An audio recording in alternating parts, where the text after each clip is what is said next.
On today's show, the Houston Rockets' new identity is defense, defense, defense, and they were serving up a ton of it in their win against the New Orleans Pelicans. Jabari Smith Jr. was on fire again in this game, but a balanced scoring approach from the entire roster. A men's impact off the bench. Dillon Brooks with some unselfish play. It's all coming up right here at Locked On Rockets. This is Mission Control, Houston. Ignition sequence start. Throw it up to Jalen Green. Sengun here in the short row. Oh my, that's the no look. Jabari for three and the win. Yeah! Look at Tari, Eason. Here comes Tari. No! T-minus 15 seconds. Guidance is internal. The Houston Rockets select Thompson and Cam Whitmore. One thing I have never done is not made the playoffs, and so we want to take that step here as well. 6, 5, 4, 3, 2, 1.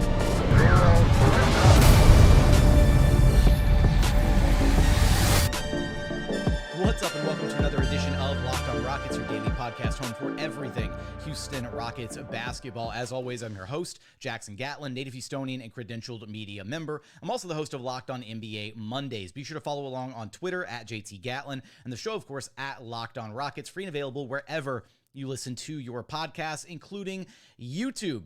Now, today's episode is brought to you by FanDuel Sportsbook, official sportsbook of Locked On. Make every single moment more with FanDuel. Right now, new customers can bet $5 and get $200 back in bonus bets guaranteed. Visit FanDuel.com/LockedOn to get started. And as always, thank you so much for making Locked On Rockets part of your day every single day, whether it's on your way to work, on your lunch break, in the gym. Thank you for making LOR part of your day every single day.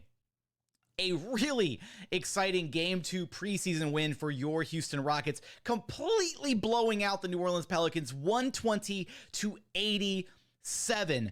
This game was kind of the real, I guess, like litmus test for this Rockets team because, let's face it, the Indiana Pacers kind of rolled out not even like their B team. It was kind of like their like C team, 2.5 team, whatever you want to call it, right? It was not a great outing against the Pacers.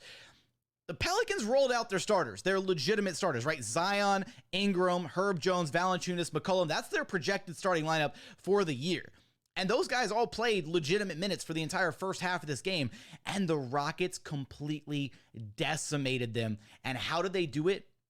They did it with defense. The Rockets were actually a really horrible offensive team in this game. At one point, they were, I believe, 5 of 22 from the three-point line. They started the game 3 of 5, really hot. Jabari Smith Jr. had a couple threes early, and it kind of looked like they were rolling fire on all cylinders early on, and then they just started missing threes by the truckload. It was ridiculous, and it didn't matter because they were so effective defensively in this game. First off, we got an actual extended look at Dillon Brooks, which was exciting. No nut shot early in this game, so thank God for that. And the kind of impact and presence that Dillon Brooks had, we saw it very briefly against the Pacers, but those first 4-ish minutes against the Pacers, you can really tell the impact that Dillon Brooks has on a defense, not just on an individual level, but also from a team defense standpoint. And that was very much on display in this game from Dillon, but also from Fred VanVleet. The Rockets managed to force 10 New Orleans Pelicans turnovers by the end of the first quarter. By halftime, they forced the Pels into 20 turnovers.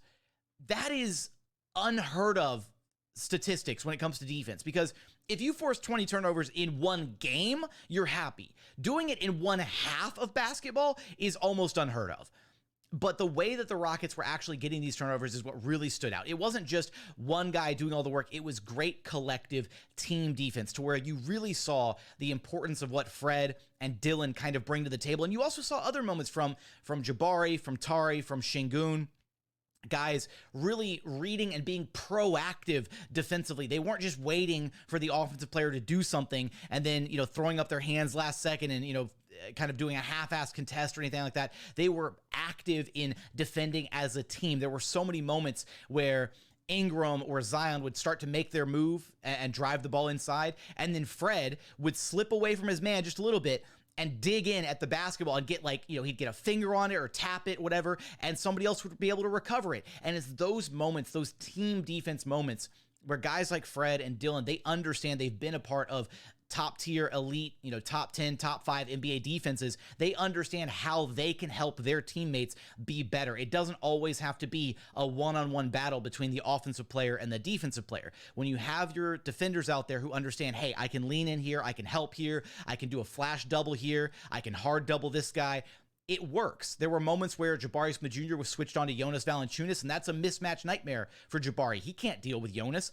But they made it work because they sent over, Dillon came over and double teamed him and forced Jonas into a bad shot, and the Rockets were able to get the rebound. There were so many possessions like that over the course of the game.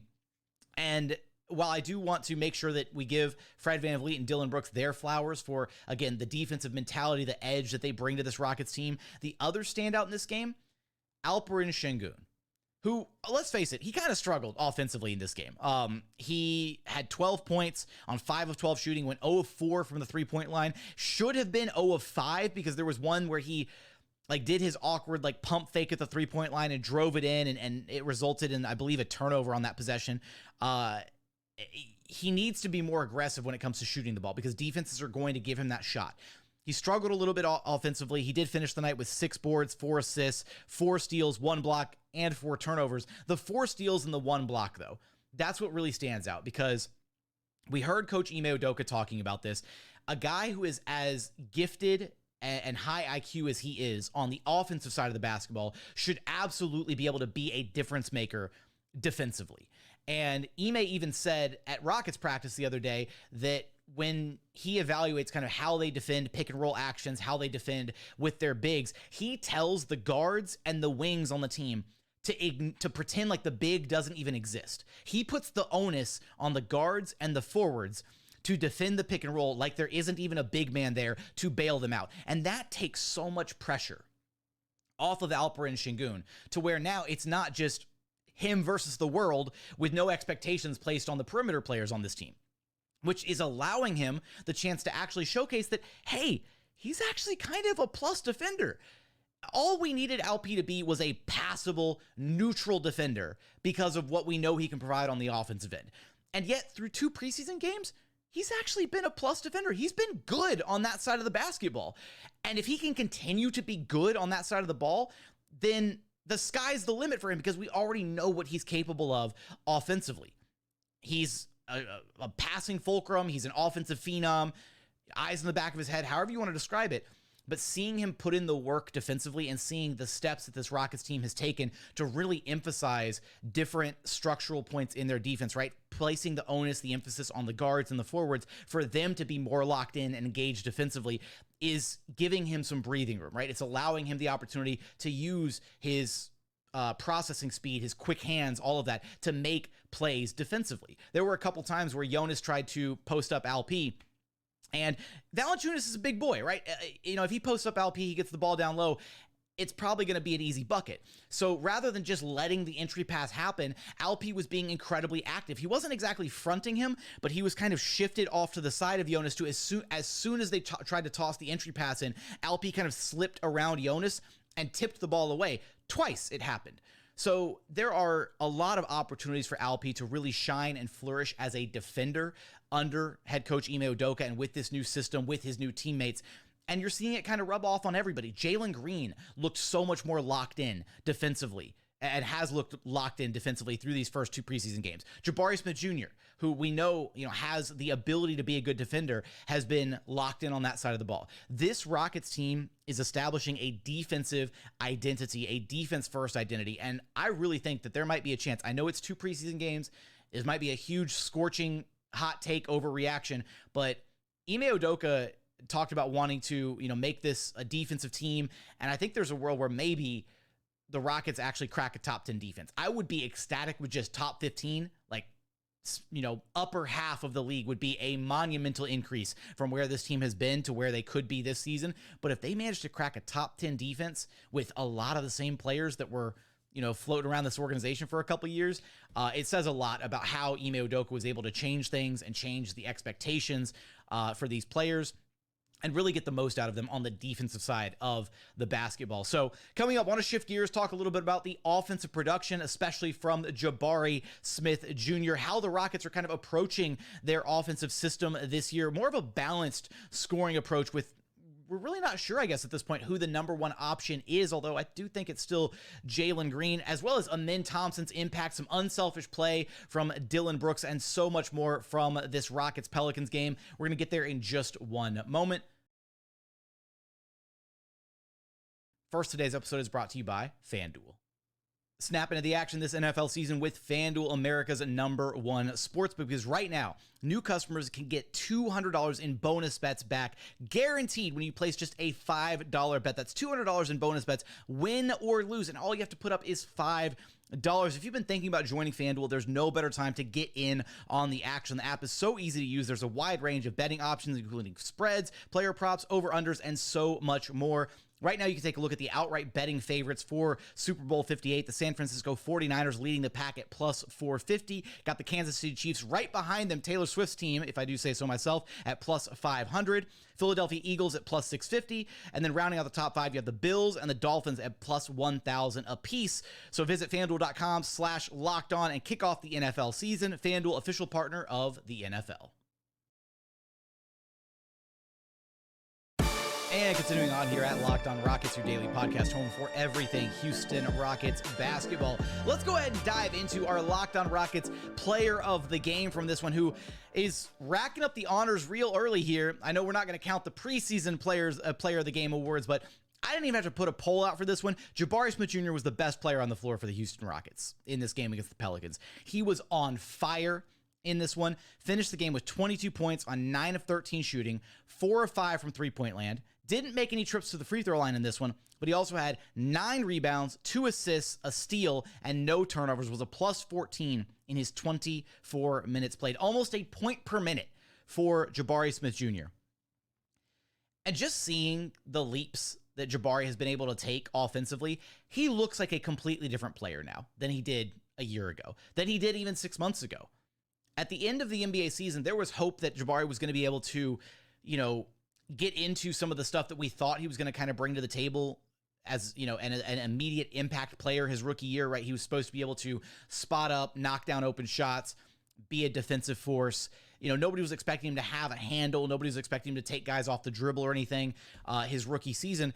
But in those couple summer league games that we saw, and now through a couple preseason games, it very much seems like Jabari kind of has a bag now offensively, and seeing the way that the coaching staff is actually putting him, a novel concept, putting him in spots where he can be successful is really exhilarating, honestly, because they're going back to his roots. They're going back to where he found so much success at Auburn, right? Getting him the ball at the elbow or getting him the ball on the low block where he can post up, and just shoot over the top of defenders. He's dribbling into fadeaways now. He's coming off screens and dribbling into pull-up jumpers. And it really seems like he just has his confidence and his rhythm back, right? It's so hard. And I've talked about this before, but it's so hard for a player to just be ice cold offensively and never touch the basketball, never dribble it, never pass the ball, never be incorporated in what the offense is doing, and then have the ball randomly kicked out to you on a random possession and be expected to drain a wide open three-pointer. Yes, you're wide open. Yes, you should probably still be able to hit that shot. But you go back to the James Harden era Houston Rockets, right? PJ Tucker, Trevor Ariza. It takes a very special type of role player to be able to just be excluded from the offense and just stand there cold, expected to play your ass off on defense, but doing nothing on offense until it's your turn to shoot a wide open three. Not everybody can do that, right? And I think last year that really hurt Jabari, and his rhythm and his confidence was just being so uninvolved in the offense. And now we're seeing him get involved in a variety of different ways, right? We're seeing him be used as a screener where he's rolling to the rim. We're seeing him be used as a cutter. We're seeing him come off picks and little pin down actions to get wide open shots. We're seeing him be posted up at the elbow or down low on the low block. He is doing it from all over the floor. And you're seeing it. You're seeing the production speak for itself, right? In this game, it really kind of feels like the Rockets identified early on that Jabari had the hot hand. He hit 2 threes early on in this one, and that was all she wrote. Basically, they rode the hot hand from there on out, and that's why Jabari Smith Jr. is your Rockets player of the game in this one. Now, as far as the Rockets' kind of offensive approach, I still firmly believe that their number one option going into the season and through these first 2 preseason games has actually been Jalen Green. you look at some of the early plays and some of the early sets that they run, a lot of it is really designed for Jalen to get going downhill, right? For him to get ahead of steam, get a screen, and just try to attack. And I think for the most part, Jalen is doing a really good job of not doing too much offensively, right? Jalen has the ultimate green light of probably any player on this roster. Rockets fans would be ecstatic if Jalen was getting up 20, 25 shots a game. Wouldn't even matter what the efficiency looked like. We'd just be happy to see him actually get the volume that we would have liked to see him get these past couple years. That said, I think he's being a good decision maker. He's sharing the basketball with his teammates. In this game, he walked away 12 points on just 4 of 7 shootings, only 7 shot attempts. Quite much lower usage than we're used to seeing from Jalen compared to last season. Missed his only 2 3-point attempts, was 4 of 4 at the charity stripe, and then he had 2 rebounds, 2 assists, and a steal, couple turnovers, was a team high plus 16 in his 25 minutes on the court. And it does seem like they're utilizing Jalen in a variety of ways too, right? There's moments where he does have the ball in his hands and he's able to, call for a screen and try to get going downhill that way, which, a side note here, it feels like Jalen's decision-making has gotten astronomically better. It's almost like the coaching staff is basically just like, hey, just go. Like, you don't have to quit thinking about stuff. Don't worry about dancing on the perimeter, trying to cross anybody up. Take the screen, get downhill, get to the rim. We saw him do that a couple times in this game, right? Where he gets a really strong screen from Alperen Sengun or Jabari Smith Jr. or something, and he just takes off and goes down the lane. Nobody can stay in front of Jalen Green. His first step is absolutely ridiculous, right? So he's making those quick decisions. He's making those quick reads. And he's a lot more of an effective player because of it. Because last year there was a lot of indecision. He'd get the screen and then he wouldn't really do anything with it. So then the defender wouldn't go anywhere. So then you're just burning like 5 to 6 seconds off the shot clock. And then you're back in that position where, okay, now it's, hezzy tween ISO time. And that's always disappointing. It ends in kind of a rough, tough contested look. So seeing Jalen make those quicker, better snap decisions has been really nice. And then also, I kind of feel like last year, had we seen a game where, in fact, I can't even say we saw a game just like this, where Jabari Smith Jr. against the Dallas Mavericks last season was on fire. It was like 14 points in the first quarter or something. He was going toe-to-toe with Luka Doncic in the first quarter, absolutely obliterating the Mavs from the mid-range because they kept trying to throw a zone at the Rockets, and they kept just giving the ball to Jabari at the free throw line, and he kept draining shots. And then they never went back to him the rest of the game. Instead, you've got this game where very early on, whether it was Ime, whether it was Fred, whether it was Jalen, whether it was some combination thereof, a community effort, if you will, they identified that Jabari had it going, and they kept going back to him. They kept running plays for him. They fed the hot hand. How many times last season did we beg this team to recognize who had the hot hand, whether it was Jalen, whether it was Jabari, whether it was EG, whoever had the hot hand, and they wouldn't identify that and go back to it. Sengun, right, if he was cooking. So I think the Rockets' approach to offense this year is very much still going to be Jalen is the number one option, and then some combination thereof from 2 through 4 will be kind of malleable, whatever, fluid, where it could be on any given night, it might be Jabari, Sengun, Fred. It just kind of depends. But in this game, you look at the shot distribution, right? 13 shots for Jabari, 7 shots for Jalen and Fred, 12 shots for Sengun, and only 5 shots for Dillon Brooks. Now, granted, a lot of the starters wound up getting, significantly less minutes in the second half. They didn't really play a full game by any means, but I think that's kind of a good look at how the shot distribution could look this season, where if they identify early on, hey, Jabari's got it going, we're going to feed him, or Sengun's got it going, he's got a mismatch. If they can't hold him, keep dumping the ball down low, let him cook. Or, hey, Jalen's unguardable this game, right? His shot's falling. Whoever they're putting in front of him can't stick with him. It's going to probably be a changing, revolving door of who the number one option is. But I do think going into each game, they're being very intentional about trying to get Jalen going early. And he's being really good about not just focusing on scoring, right? We're seeing him make the right reads. We're seeing him make quality passes, quality reads to his teammates. And we're seeing him be willing to take a step back when his teammates have it going. Jalen doesn't have to score 25, 30 plus for this team to be good. And I think that's a great sign. They can score a community effort, right? Jabari had 22. Next highest on the team, you had a couple people with 12, Sengun and Jalen in the starting lineup. And you had a Thompson with 12 points off the Houston Rockets bench. And that's one of the next guys that I want to be able to talk about here in just a moment. Thompson's impact off the Rockets bench. The Rockets offense as a whole, moving the ball incredibly well. That unselfish level of play is really shining. Something that Ime Udoka has been stressing repeatedly throughout training camp in these first couple early preseason games. We're going to get there in just one moment.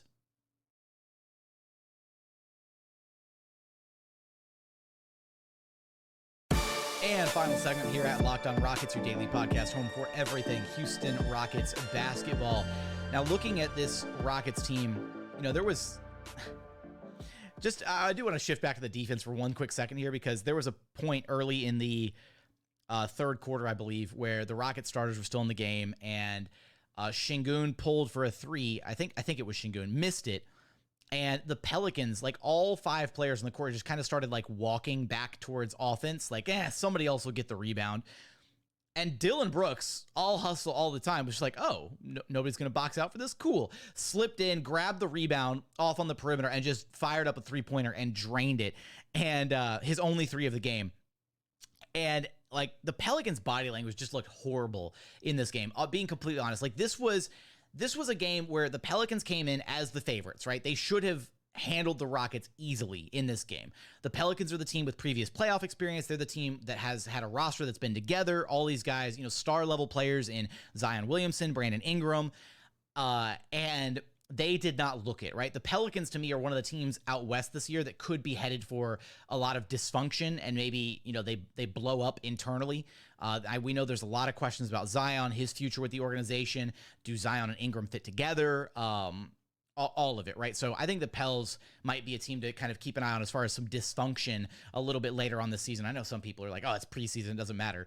That body language says it matters, right? You don't hang your head and you don't act dejected that way if you aren't upset about how you performed and knowing that, hey, we played poorly, right? The Pels body language screamed, we should not have been this bad, right? They should have at least played a competitive game against the Rockets, not gotten a 33-point spanking handed to them. So offensively, one of the main things that really stood out in this game, and has through 2 preseason games, is the passing. Now, it wasn't quite as effective against the Pacers, but in this game against the Pelicans, the Rockets had 34 assists on 45 made shots. That assist rate is absolutely insane. And I've got to do, this is always a terrible idea. I should never try this, but we're going to do it. Live math on the podcast, 33 divided by 45. That is I think I did that right. That is a 73% assist rate. Okay, 73% assist rate. We're going to go with that number. That is insanely good. And to do that, now granted, you want to bring the turnovers numbers down, right? So there were, a lot of turnovers. Alperen Sengun had some moments offensively where he like drove into 2 or 3 guys and the defense collapsed and it didn't look good. There were moments with Tari, some poor decision-making offensively. Even Amin had a couple turnovers here and there. So you want to bring the overall turnover number down to probably around, 14, 15, not hovering around 20. But that number, 34 assists on 45 made shots, is an incredible number. And it shows that this Rockets team is moving the basketball. The ball is flying around the court. Guys are sharing it. Guys are making quick moves. There isn't a single person who's just holding onto the ball and pounding the air out of it, right? That's a lot of what we saw last season with the your turn, my turn between KPJ and Jalen Green, is each one of them would just take their turn with the ball, and there'd be a lot of dribbling, very little ball movement, and it would often end in an isolation shot, right? This team could not be further from that type of identity. They are playing for one another. They're setting good hard screens. They're cutting. They're moving without the basketball. So much is happening on the floor to generate good, high-quality looks. There was a play that the Rockets, they've been running this kind of like split action thing where, player X has the ball at the top of the key, and then they have 2 guys come together at the free throw line and kind of do a little bit. I think it's called a split action. Where's Alicon when you need him, right? Anyways, and in this play, I think it was Jalen and Jabari this time around, and Sengun had the ball at the top of the key, and they split. So like right at the free throw line, they came together like they were in a screen for one another, and then they split opposite directions, and the defense got confused. Jalen Green was wide open. Alp just tossed him the ball, and Jalen turned into a wide open jump shot from about 16, 18 feet out, whatever it was, just inside the 3-point line. Probably one of the most wide open jumpers Jalen Green's ever had in his NBA career. And it all happened because of just a very simple off-ball action.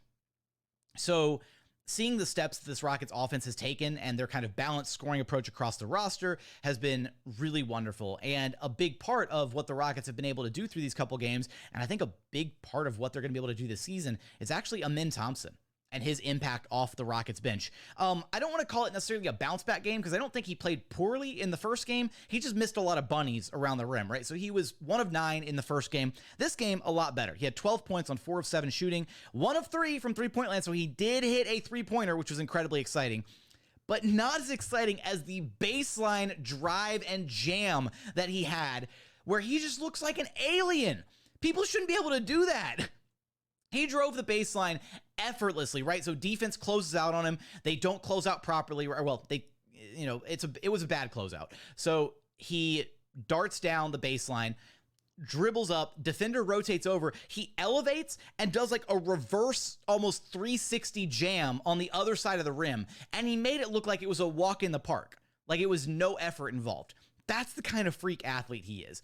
So he had a really strong game off the bench in this one. He got to the free throw line 4 times, hit 3 of them. He had 2 rebounds, 4 assists, did have a couple turnovers, but he was a plus 13, so the highest plus minus off the Houston Rockets bench. And I feel very confident at this point in saying Amen is likely going to be the first sub off the Rockets bench. We saw it in the first half of the first game against the Pacers, not including Tari Eason being subbed in for Dillon Brooks because of the nut shot and the ejection. So you don't count that as a substitution because otherwise Dillon would have stayed in the game. But Amen was the first sub off the bench. Then you go to the second half. Amen was also the first sub off the bench in the second half of that game. Then you go to this game. Amen was the first sub off the bench in the first quarter, first sub off the bench in the second, or I apologize, and he started the second half in place of Fred VanVleet. And that's because Ime did say that some of the veteran guys, some of the older guys were going to get some games off here and there. So Amen started the second half in place of Fred VanVleet and looked really solid running point for the majority of the game that he was on the floor. So I think that what we know about how excited Ime Udoka is about what Amen Thompson can bring to the table, the praise that he gave him during summer camp, and kind of what we've seen from Amen so far, he looks ready.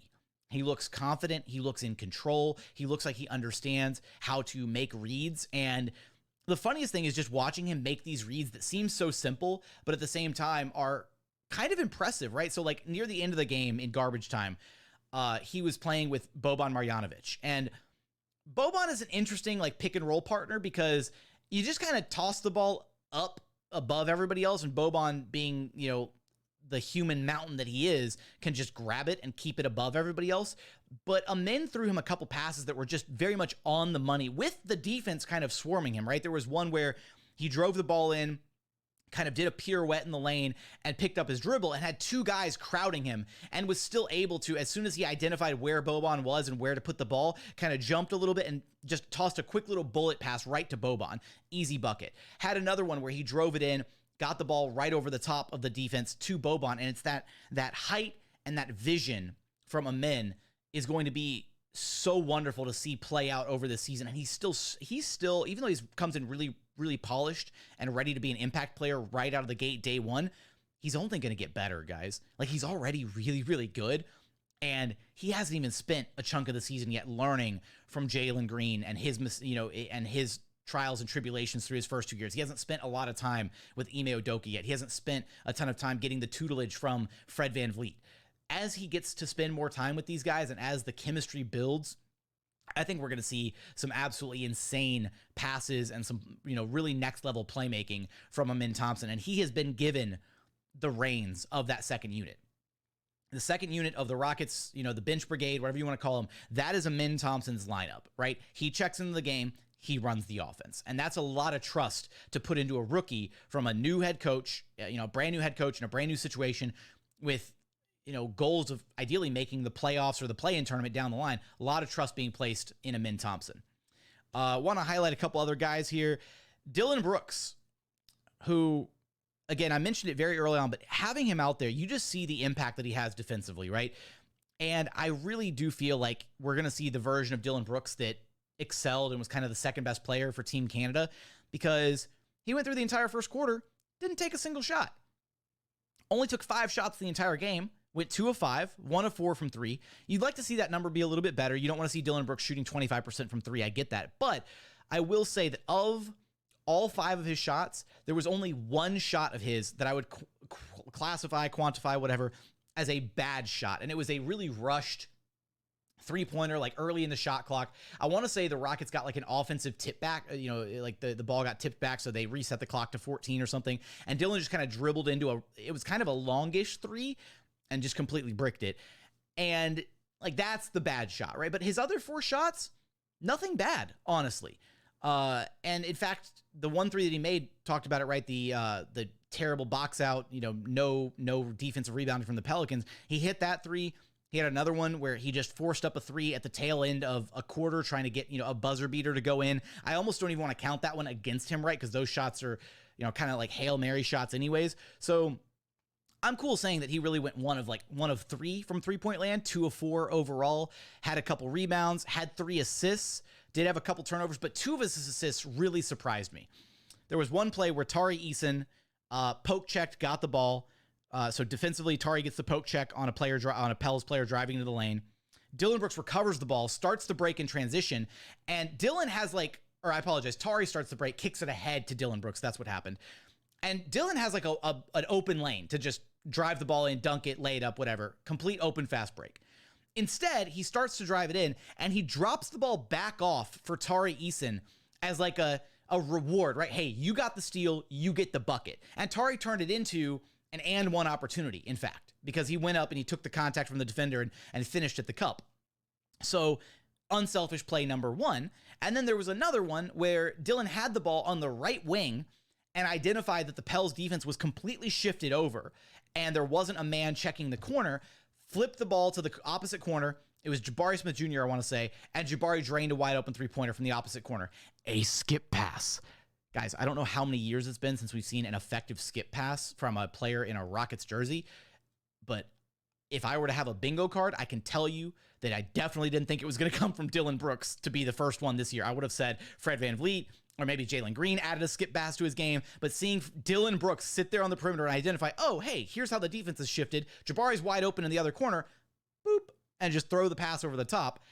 It was awesome. It was great unselfish play, and I really do feel like Dillon is just going to thrive in this role because he doesn't have to do much, if at all, anything offensively. He just gets to put all his energy and effort into the defensive side of the ball, which is how it should be for a player like him. A couple other guys that I want to highlight here before we wrap things up. I was really impressed with Jae'Sean Tate off the Rockets bench. He didn't score any points in this game, and yet still managed to be an impact player. He had 5 rebounds. He had an assist. Did have 1 turnover, and there was just a couple of different moments where he just did, had some hustle play, some moments where he just makes an impact off the Rockets bench. And I continue to find it funny when Rockets fans think that he might not get a spot in the rotation or that, certain guys should play over him. You see that he kind of unlocks some of what they do defensively when they're swarming guys, when they run, one of their switch everything lineups where they have all the guys who can switch 1 through 5, whatever. Jae'Sean Tate is an important part of that puzzle, and he's going to continue to be that piece for this Rockets team. So I really, I liked his play in this game. And then Tari Eason, actually, off the Rockets bench, who I want to say he actually had 19 minutes. The ESPN box score has been like messed up forever on this one. But Tari had 8 points on 4 of 7 shooting. He had a couple rebounds. He had 4 assists.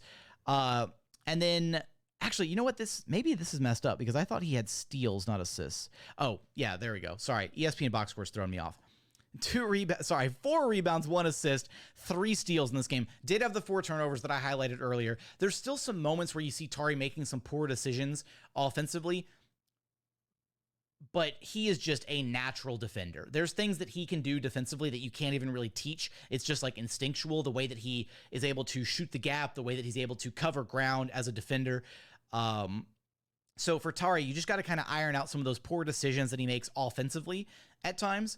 And you got to really hone in on what he does bring to the table as a defensive piece. And I do find it interesting that in this game, we know that Ime is going to be experimenting with lineups, and that's exactly what he did in this one. This kind of felt more like what we're going to see during the regular season because we didn't get Jock Landale this game, and we also didn't see Cam Whitmore until like the very tail end of the third quarter, basically Cam playing the entire fourth quarter. And I still think there's a chance for Cam Whitmore to crack the Rockets rotation, but this game was also another piece of evidence of like, hey, Cam has like incredible tunnel vision. And it's not necessarily bad tunnel vision. It's just he gets the ball And as somebody in Rockets Watch said this, and I thought it was so funny. He sees two things. He sees the ball and he sees the bucket, and that's it, right? Like that's what he's doing. So I think he got like 3 shots up in like 2 minutes of game time from the moment he checked in. He's got ultimate green light. He's going out there and he's letting it fly, and that's good. When you're playing in garbage time, we're just trying to get those reps. That's awesome. But if he's going to be a part of the Rockets' actual rotation, then he's going to have to show that he can make some of those good decisions, which we saw during training camp. We saw him kind of staying in his lane a little bit more. So maybe it was just a product of him checking in during garbage time, and that's why he was, a little trigger happy, whatever. Maybe Ime just told him, hey, go out there. You've got the green light. Go take all the shots. Maybe that's what happened. I still think there's a chance that he breaks into the rotation. We did see Reggie Bullock, though, out there. And Reggie Bullock, you kind of get a glimpse of the vision that the Rockets have for how they're going to utilize him. He came off some screens. They had him do, pull some threes off some dribble handoffs, that kind of thing. Because he's going to be kind of the Rockets, resident, like, sharpshooter, the guy that you can just hand the ball to. He's got an insanely quick release. Only 1 of 4 shooting in this game, so didn't quite live up to the sharpshooter resume that he's got. But he had a rebound, he had an assist, he had a steal. Overall, you got to be really impressed with this performance by the Rockets against a Pelicans team that should have beaten them. Like, the Pelicans should have been favorites in this game, and yet the Rockets demoralized them so badly that they basically gave up and waved the white flag in that third quarter. The body language looked horrible, and the Rockets imposed their will on this Pelicans team. So shout out to Ime, shout out to the Rockets for establishing this new defensive identity. Whether or not it's able to be carried over into the regular season remains to be seen. It is preseason basketball, so you do take it with a bit of a grain of salt, but it was an exciting game. It was a ton of fun. And the next time we see the Rockets play, they'll be taking on the San Antonio Spurs and Victor Wembanyama. You will not want to miss that game. It's going to be a ton of fun seeing the Rockets take on Wemby. Where's my pray for? I should have the pray for Wemby button on the board. Oh, well. On that note, I want your thoughts. Can the Houston Rockets be a top 10 defense this season? Let me know in the YouTube comments. But as always, thank you so much for checking out the show. If you haven't done so yet, please consider subscribing wherever you listen to your podcasts or on YouTube. Search the show, Locked On Rockets, like, comment, subscribe. But as always, thank you so much for watching. Thank you so much for listening. And we look forward to having you back right here at Locked On Rockets, your daily podcast home for everything Houston Rockets basketball.